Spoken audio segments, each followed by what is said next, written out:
Fast running chicken biryani वाला। पांडुरंगा के बचपन में उसके माता पिता मर गए थे, इस वजह से वो अपने दादी के पास ही पला बड़ा था। उसकी दादी गांव के शादी और दूसरे समारोह में खाना बनाते हुए पोते को पालती है। उसके हाथ का खाना खाकर स्वाद बढ़िया है कहकर तारीफ करते तो वो बहुत खुश होती थी। उसका पोता पांडुरंगा पढ़ नहीं पाया, इसलिए दादी के काम में हाथ बटाने लगा। एक बार मैं और कितने दिन ऐसे दादी के ऊपर निर्भर होकर जीऊं? कल के दिन अगर दादी को कुछ हुआ तो मेरा क्या होगा? इसलिए मुझे भी कोई काम करके पैसे कमाना होगा, सोचा।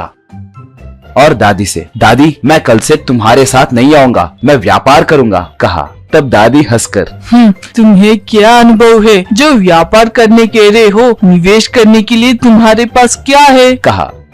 पांडुरंगा, मेरा निवेश तुम ही हो दादी। तुम्हारे बनाए चिकन बिरयानी की महक इस गली के आखिर तक आती है। तुम मुझे बिरयानी बना कर दो, मैं उसे बस स्टैंड में यात्रियों को बेचूंगा। ऐसे अच्छे से कमाकर उसी बस स्टैंड में एक होटल खोलकर बहुत पैसे कमाऊंगा, कहा। दादी ठीक है कहकर मान गई। दादी के बनाए चिकन बिरयानी को पार्सल बनाकर उसे एक थाली में रखकर बस स्टैंड में बस के पास फिरते हुए, आप बिरयानी बिरयानी, गर्मा गर्म बिरयानी, स्वादिष्ट चिकन बिरयानी कहकर पुकारते हुए बेचने लगा।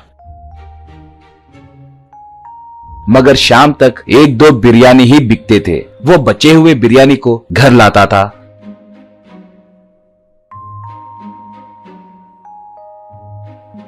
एक बार ये गौर करके दादी उससे, ये क्या रे, बिरयानी कोई खरीद नहीं रहा है क्या, या तुम बेच नहीं पा रहे हो? कहकर पूछी। पांडुरंगा निरुत्साह से बस के आते ही भागते हुए जाकर गला फाड़ कर पुकारे तो भी कोई खरीद नहीं रहा है दादी, मुझसे ये व्यापार नहीं होगा, कहा। दादी थोड़ी देर सोचकर, फिलहाल तो मुझे खाना बनाने का काम कुछ नहीं है, मगर चलो कल से मैं भी आऊंगी, बोली। पांडुरंगा तब, जो मुझसे नहीं हो सका वो तुम कैसे कर पाओगे, ठीक है चलो, कहा। अगले दिन एक बस के रुकते ही कंडक्टर और ड्राइवर चाय पीने के लिए बस उतर कर गए।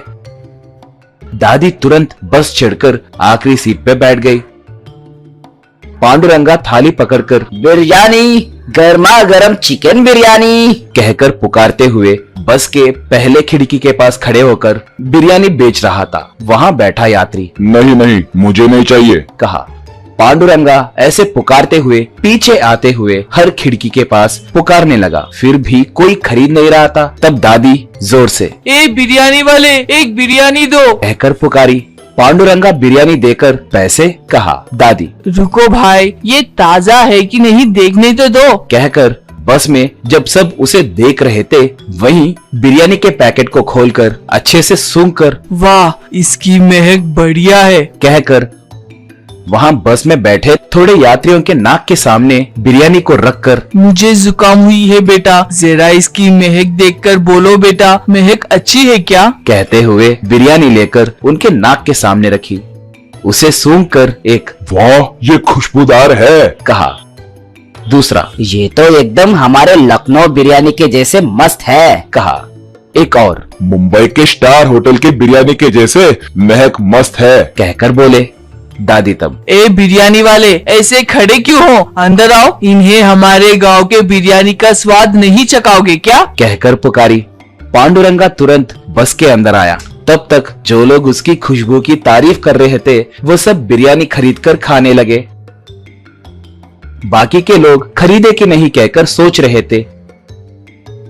ये गौर करके दादी पैकेट खोलकर एक निवाला बिरयानी लेकर, पता नहीं इस जुकाम के वजह से मेरी जुबान भी फीकी पड़ गई है, कहकर बाकी के लोगों से, झूठा है कहकर सोचे बिना इसे प्रसाद के जैसे सोचिए, खाकर स्वादिष्ट है कि नहीं मुझे बोले तो घर जाते वक्त मेरे पोते के लिए 4 पैकेट खरीद कर ले जाऊंगी। कहते ही ठीक है दादी जी कहकर सबने हाथ आगे किए। दादी ने सबके हाथों में थोड़ा थोड़ा बिरयानी रखा। उसे खाकर वो लोग उसके स्वाद को फिदा हो गए। वो लोग तुरंत पैसे निकालकर पांडुरंगा के पास से बिरयानी ले लिए। बाद में बस उतरने के बाद पांडुरंगा दादी से, सुपर दादी, सारे बिरयानी के पैकेट्स बिक गए कहकर खुशी से कहा। दादी तब, तुम क्या करोगे कहकर बोले थे ना, अब पता चला कि मैं क्या कर सकती हूँ। हमने जिंदगी को पढ़ा है, कब क्या करना है, कैसे बात करना है, हमारी तजुर्बा हमें सब बताती है। ठीक है, शादियों का सीजन शुरू होने वाला है, मैं और 4 दिन ही यहाँ पर आकर तुम्हें बिरयानी बेचने में मदद कर सकती हूँ। बाद में तुम्हें ही समझदारी से बिरयानी बेचना होगा। बोली। पांडुरंगा, मुझे माफ करो दादी, तुम्हारी बात समझ आई। अब से लोगों से कैसे बात करके कैसे व्यापार करना है मुझे अच्छे से समझ आ गया है। कल से ऐसे ही करूँगा, कहा।